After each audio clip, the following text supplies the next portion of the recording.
and the beneficiaries of her experience.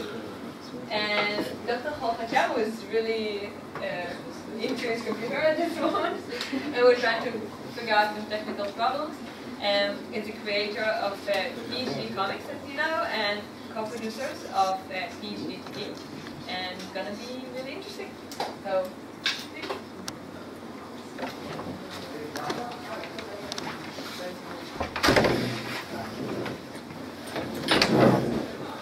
okay, hi.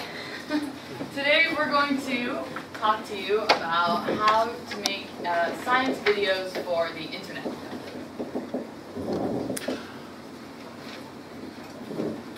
Can you take the microphone, please? It's on the table. No. You need the other one.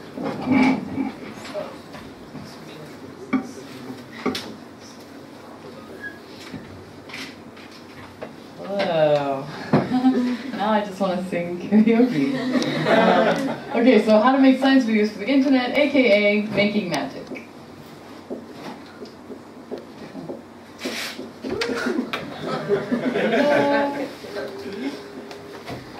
And so we have divided this into three important categories. So the first one is story.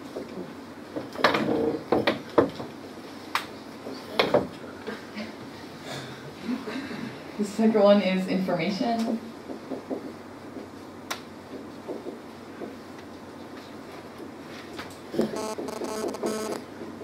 And then engagement.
So that was one of the last videos that we produced.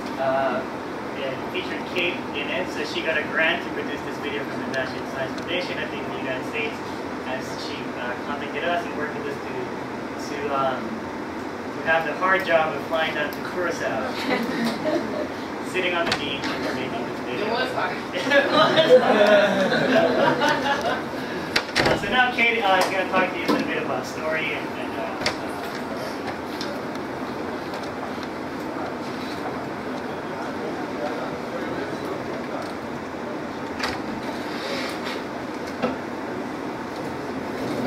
So I'm gonna start my story in a 7th grade classroom.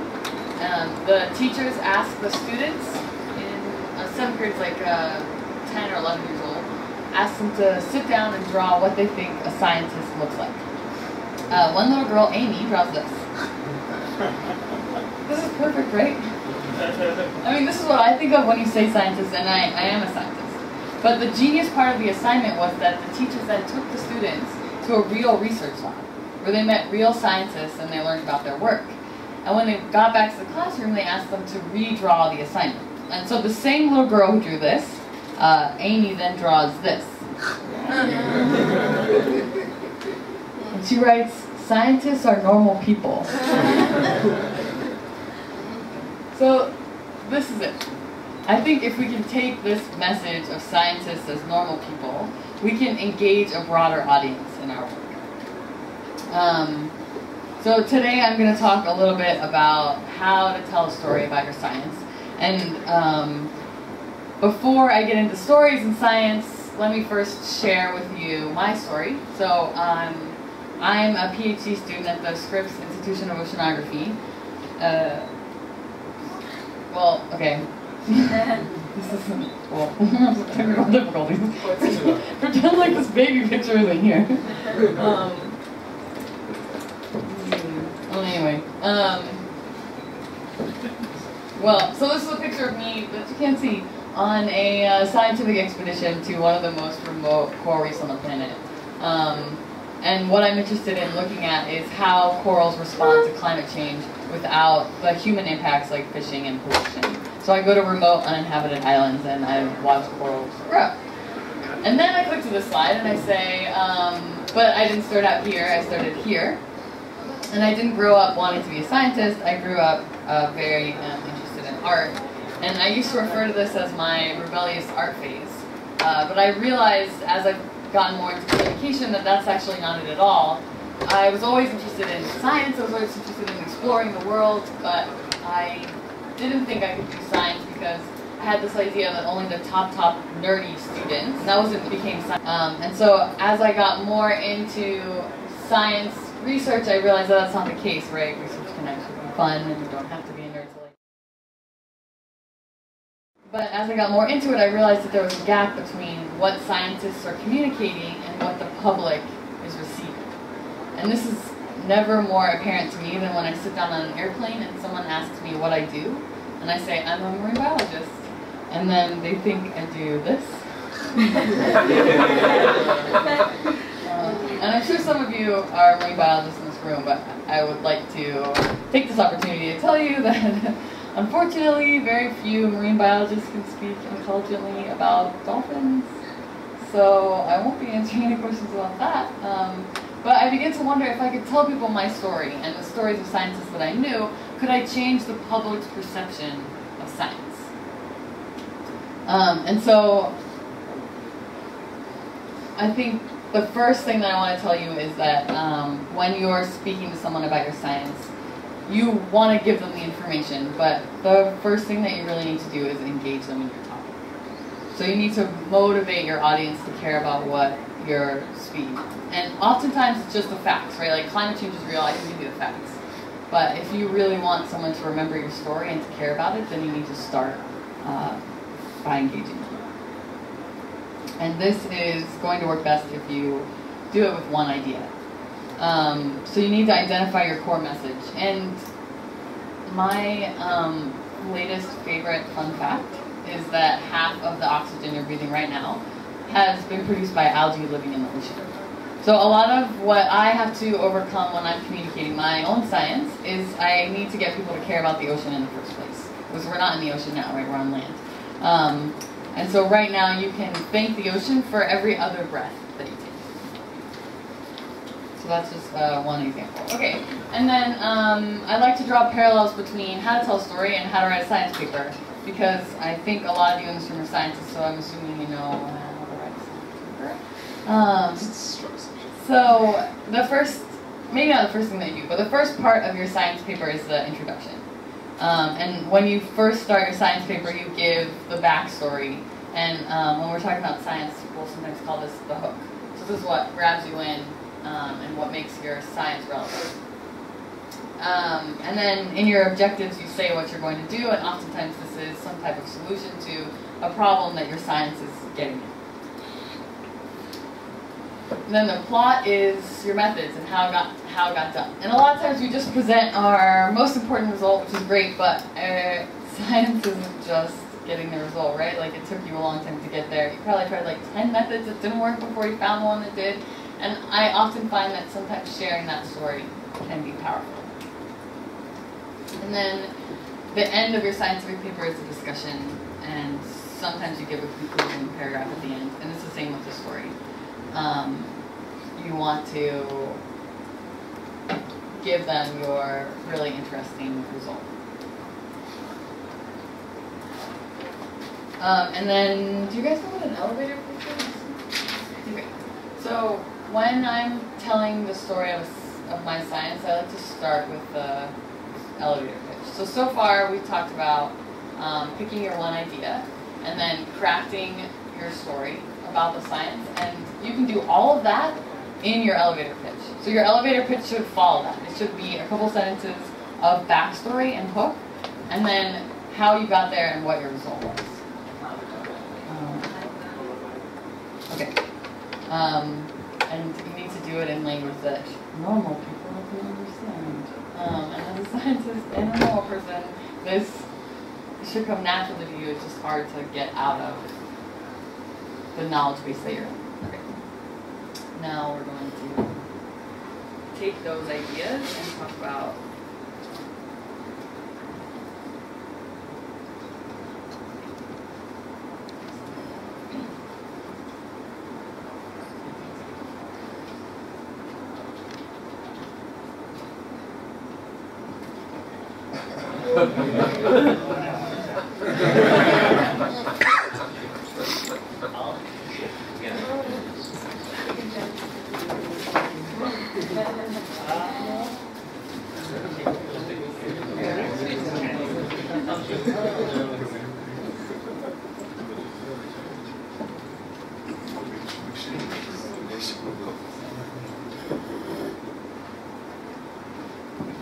So this is the PhD Comics YouTube channel. And I'm just going to show you the first video that I made, which is not that one.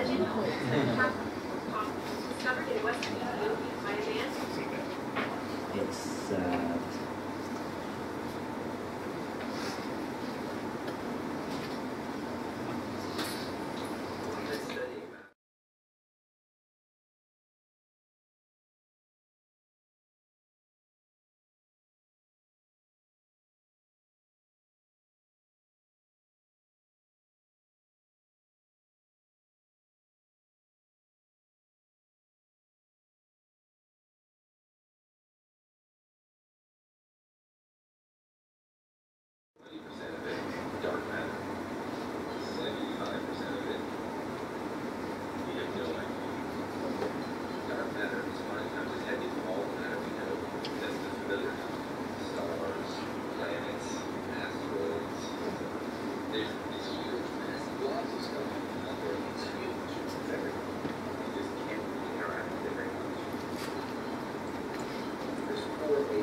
okay, cool. We're gonna stop it here. And so that video was a little bit different than the first one we showed you, right, guys? So besides the fact that this one's animated, what other differences did you notice between the first video and this video? There is a teller.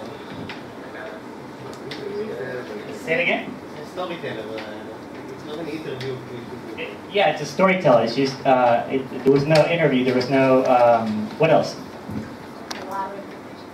It's a lot of information being thrown at your face, isn't it? What else did you notice that was different? There's a PhD comic strip, but in the making, you see the video of your workshop, the Photoshop you're working on. Right. Which is what? It's unedited. It's unedited. Actually, it's very edited. it's very edited, but I think what you mean it's very raw, maybe, right? Whereas the first one was you can tell it was very kind of professionally edited. There was a little intro at first. Hi, today we're going to do this, and then there was a little theme song, and you can see all the characters, and you see the logo of the show, and then we go back to the interview, and the hostess says, "Hi, we're here today with," etc., etc. Whereas this one, as you said, is just information thrown at you from the beginning. And so that's how we switched. And so Kate sort of talked about story, which is really kind of what you're doing with the science units. You're telling a story. But it's also kind of important to remember like why you're doing it, right? So the main reason this video would exist is to convey an idea, either an idea that you have as a person and you're trying to communicate to the world, or perhaps an idea that a person is interested in that is searching for information about. So it's also to sort of think about that the primary function of these videos online is to convey information. And so sort of the conventional wisdom for online videos is to have one idea for each video. So have your video sort of represent an idea or a question that you want to communicate. And so that's useful not just because as viewers, as you guys surf the internet while you're supposed to be working, right, during the day, and you're looking for something to click on, it's much more likely that you're going to click on something that you know it's just going to give you one cohesive idea instead of multiple ideas or an unknown number of ideas. And so having something like a video like this one that you just saw, it's called "What is Dark Matter?" You know before you click on it sort of what you're going to get and it's going to be contained and it's going to be a sort of a limited amount of information. But it's also helpful because really the goal of what you want to do when you're creating these videos is not necessarily reach an audience. Like you don't necessarily want to reach someone who would click on it and watch it. What you really want to reach is the friends of the person clicking on your video to watch it. So you want that to be as easy and as simple as possible. So for example, if you see a video that you really, really like, it's really hard for you to tell your friends, hey, you should check out this video, it conveys these 10 ideas. So it's a little bit harder. Whereas it's a lot easier to be like, hey, check out this video, it's about X, or it's about A, or it answers this question, which is pretty cool. And so this idea of information is very important. And then the last thing that we think is one of the 3 things that are most important for these videos is the idea of engagement. So making things be very engaging and making you want to watch them and keep watching them. Now you might be thinking like, hey, Jorge, we can't draw like you can, or we can't just fly down to Curacao like you can, or like Kate can all the time. And there's a lot of fun. But so I'm going to show you now another video. This is not by me. Oh, you don't have to look this. Of course, relativity clearly tells us that there is no such thing as an immovable object. Here's why. If you pick any supposedly immovable object, or just something like your house or the earth, I can move it. All I need to do is start moving it. For example, from a rocket. And suddenly, from my perspective, I'm not moving the near the sails moving outside. The laws of physics make no preference for reference, so from my perspective... I sort of missed it, but this video is about what happens when an immovable object meets an unstoppable force. So relativity, immovable objects cannot be.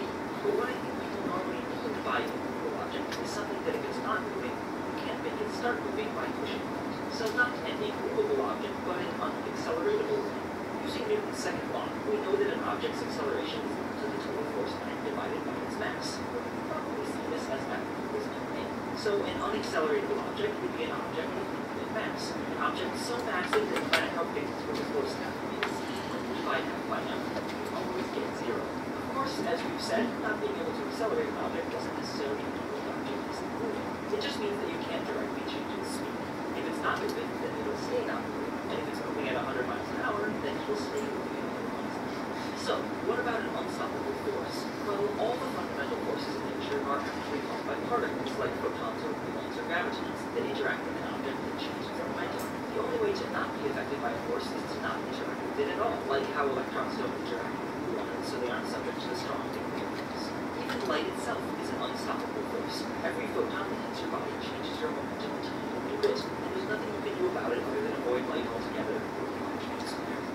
So all forces are already unstoppable. But my impression is that the phrase unstoppable force isn't really meant to imply anything about forces like electromagnetism or gravity, but rather something that you cannot stop from bearing down on.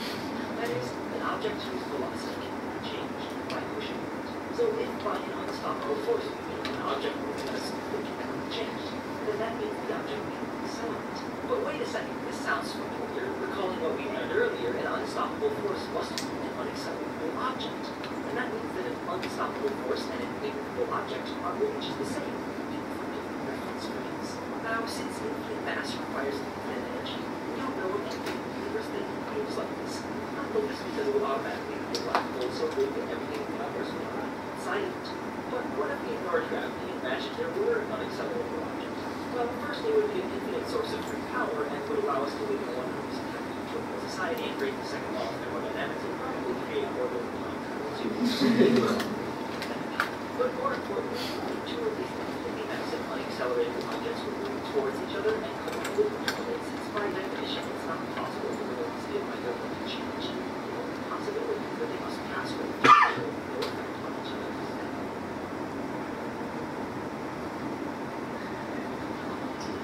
Well, how many people have seen Henry Reich's video Minute Physics before? Yeah, he is much more popular online. So basically, so I think that video, so the one I showed you before, I think that one got 1 million views, something like this. The one we made got like 1 million views. This one got something like 2 million views.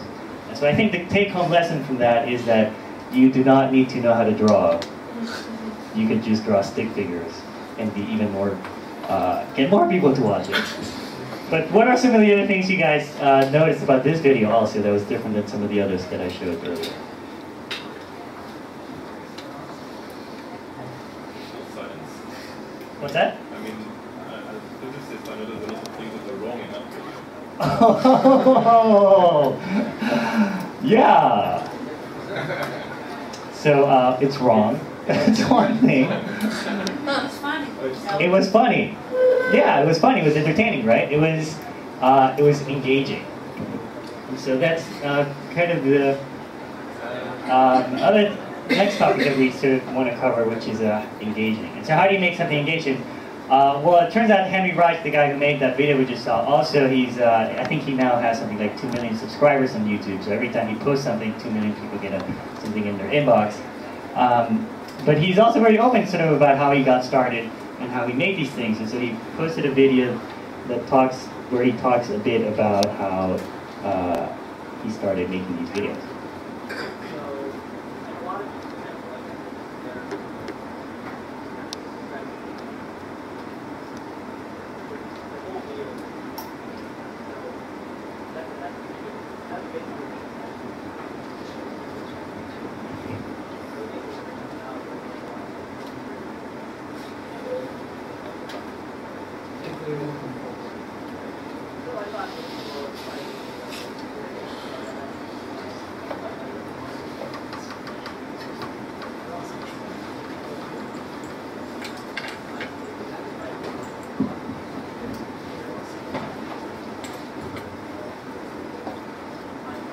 I'll just tell you what he's saying.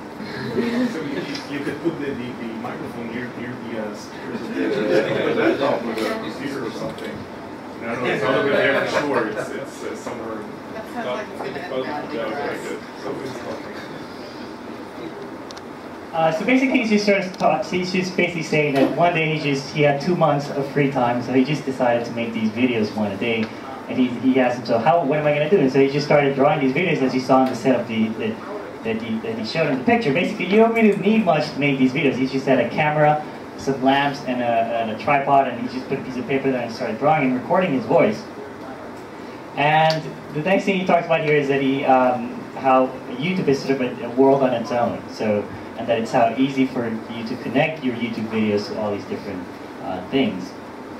Apparently, YouTube is like the most visited website on the internet, where the second most visited website on the internet is m.youtube.com, which is the mobile version of YouTube. And so here he talks a bit about how he got started when he first started. It was just like 3,000 subscribers for many months. But if you stick with it for a long time, eventually those subscribers, eventually you gain momentum. If you keep working at it, if you keep doing good work, eventually people notice, people will link to you, and eventually over the next year or so, I think he got to 100,000, and then over the next year he got to 2 million subscribers. And so, captive audience. So you guys here right now are a captive audience, right? If one of you suddenly got up and walked out of the room, it would look kind of weird, right? There's a lot of sort of social pressure for you to sit down and keep paying attention, or maybe check your Facebook, but at least not that noticeably. But you're a captive audience, right? When you go to a movie theater, you sit down for a movie, there's really not much else that you can do, even if the movie is sort of slow, or it starts slow, or you're a little bit bored, or even when you sit down and watch television, even if you have your hand on the remote, there's still a little bit of inertia there. Whereas on the internet, the audiences are what are called free audiences, right? So everyone on the internet, you're first of all probably watching this video when you should be working on your some sort of work break. And so your finger is right there on the mouse, ready to click stop or ready to click close window anytime. So you're free. You have not only can you close it any, but there's also sort of a dozen other things that are calling for your attention, right?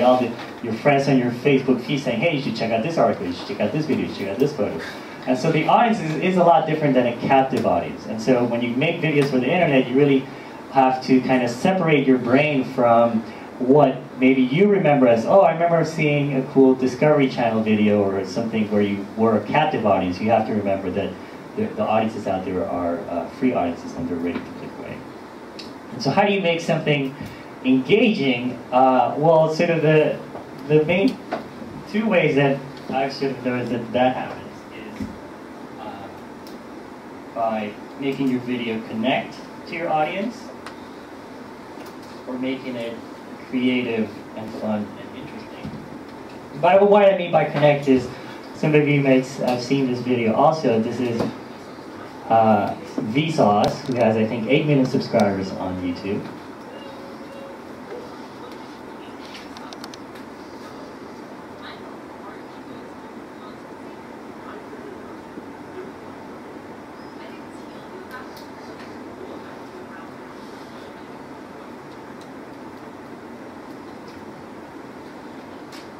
So what's the thing that you guys notice that's different about this video?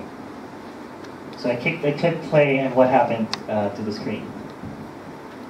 Change. What's that? Change color. The color based. No.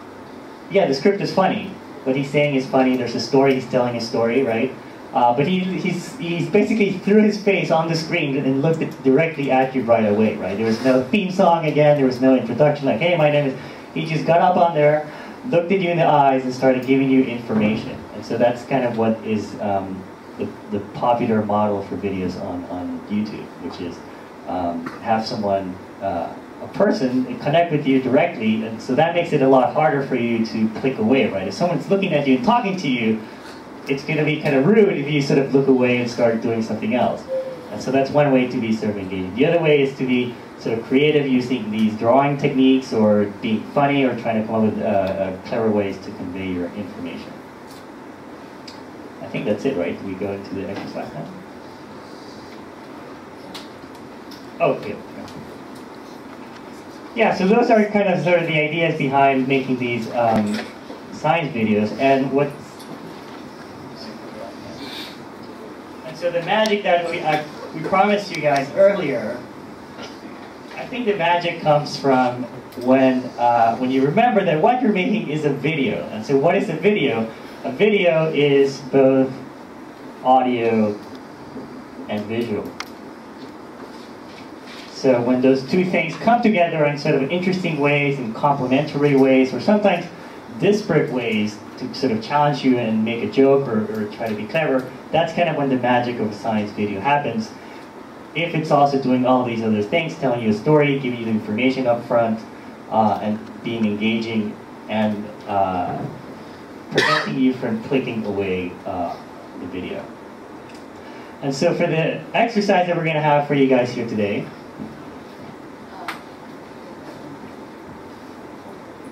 Okay, so we're actually going to have you guys divide yourself into groups. And this is kind of a big audience, so what we're going to do is we're going to have you divided into groups. And you're going to pick one idea, like we discussed earlier, research or some idea you want to convey, so pick one idea. And then you're going to write 6 to 10 sentences that tell the story of that idea.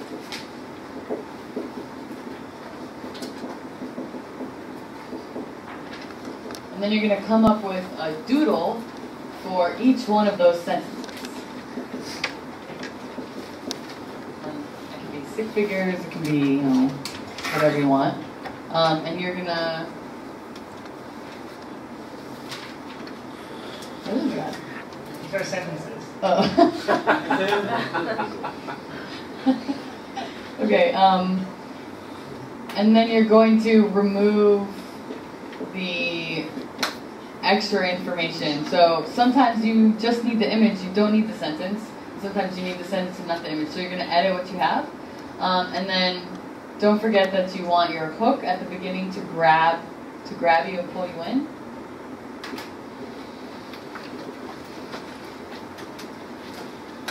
And then you want to end with a punchline. And if you can link your hook and your punchline, then you're golden.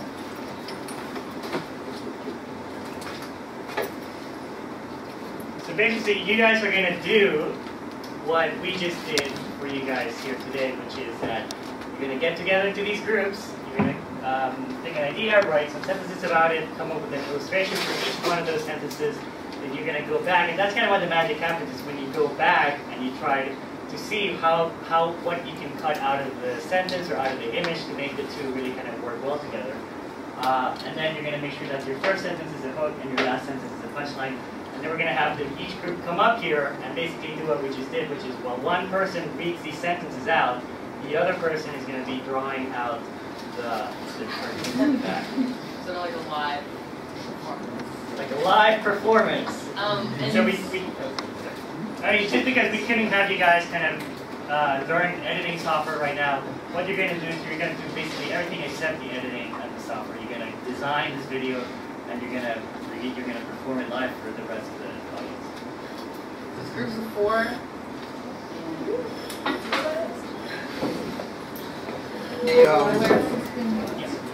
The video is about synthetic biology, new science. In short, it's called SynBio. And we have 8 sentences. Microphone, please. And we just go. Please to the microphone. What is it? The microphone on you, so we're taping everything. Can you take the microphone? Thank you. Number 1, what is it? It's the design of innovative systems using bioparts and advanced engineering methods.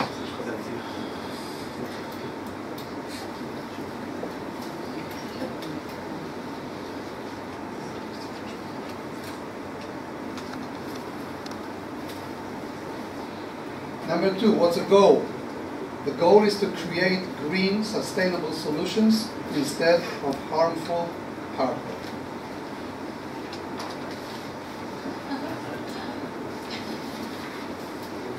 Number 3, here's some harmful hardware. It's rock in shambles.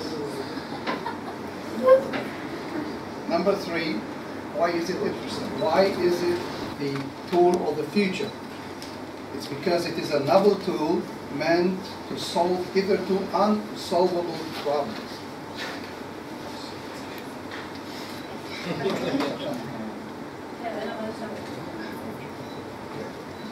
Now, 2 examples from the International Genetic Engineering Competition 2012. Number 1, a meat freshness diagnosis stamp. You put the stamp on the meat, and by changing the color, you know if it is fresh or you should throw it away. This was from a Dutch team. Example, amazing example number 2, from the same competition. A Colombian team who just had, by SynBio, achieved the immunity of coffee plants through biovaccination with their product. And number 8, the punchline is, SynBio is the science for society.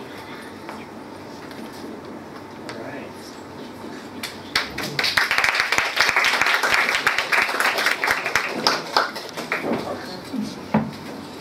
All right, let's go next.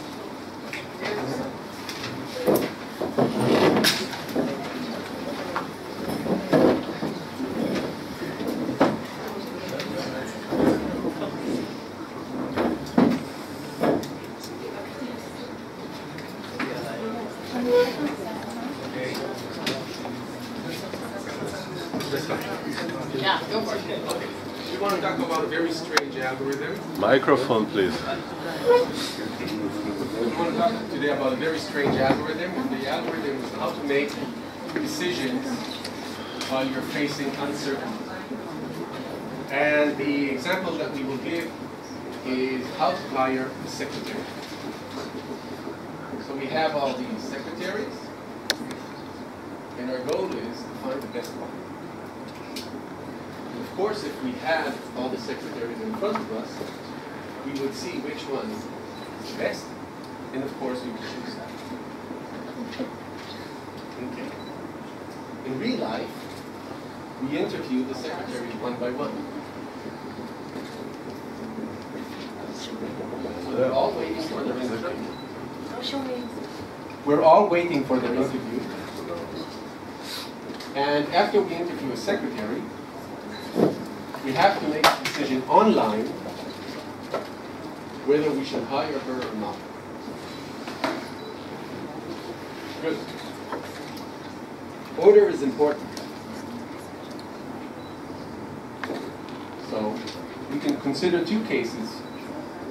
In the first case, the secretaries, here we have two axes. The first axis tells us the order of the secretaries, who's first, who's second, and so on, and their quality.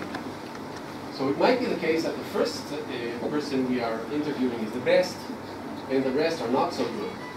On the contrary, it might be the case that all the secretaries are bad, except for the last one. Now, if we decide that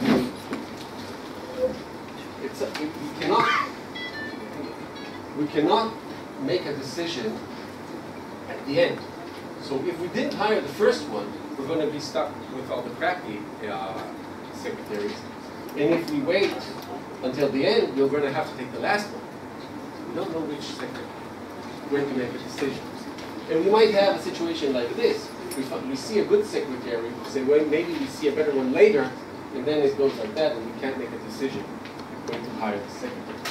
And you have a similar situation if you are choosing a restaurant, if you have to make decisions about buying or selling stocks and so on. Well, the point in our story is that random order helps. So if we take the secretaries and we randomly permute them, then there's a very good algorithm. And here's how the algorithm goes. It has two stages. First stage, sample. So we decide from the beginning that we're going to interview a sample of the first secretaries and just measure their quality. We're not going to choose any one from the sample. The second stage is we're waiting for a secretary which is better than the whole sample. So we're just going to pick the first secretary which beats the sample. And it turns out that we don't have to interview that many secretaries in our sample. It suffices to interview a logarithmic number of secretaries, and then we will pick a secretary that will be almost the best. Thank you.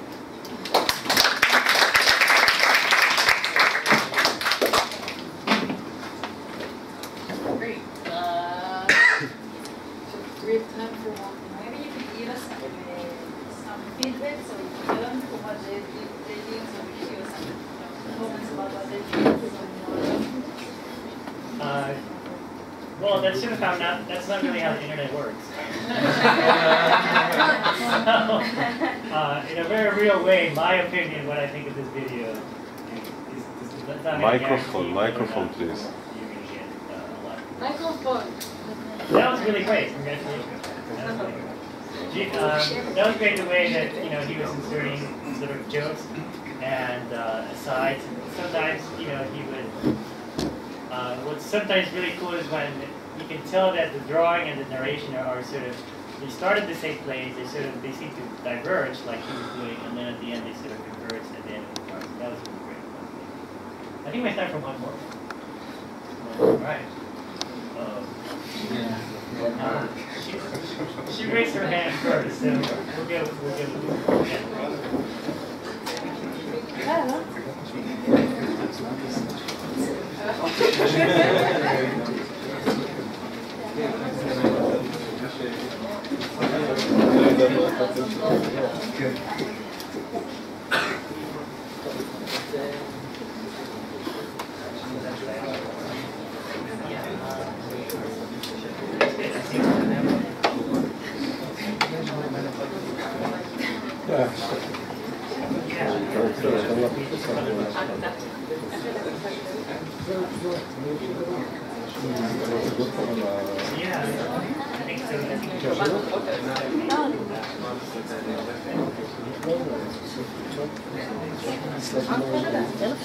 Hi.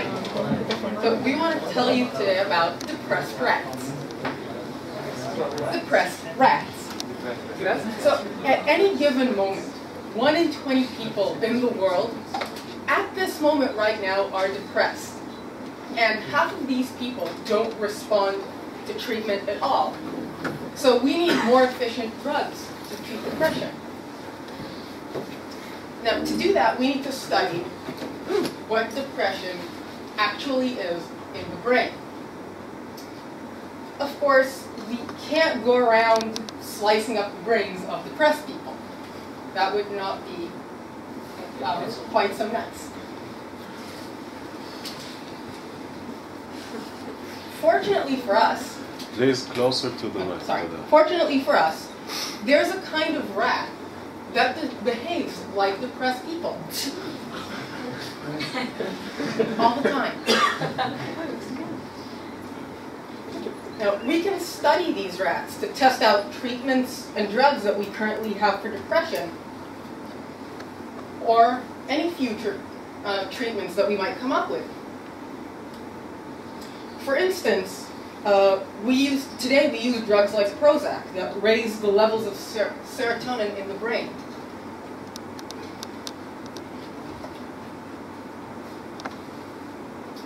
But thanks to rats, we know that these don't really work because the serotonin system is not the actual problem. And thanks to the information that we got from rats, now we can go looking for the real cause.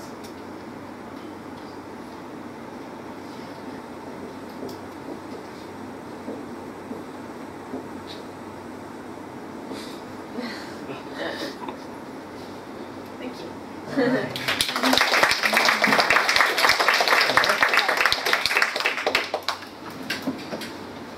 Right, I'm sorry you don't have time to present everybody, but maybe you guys stick around. I'll be happy to.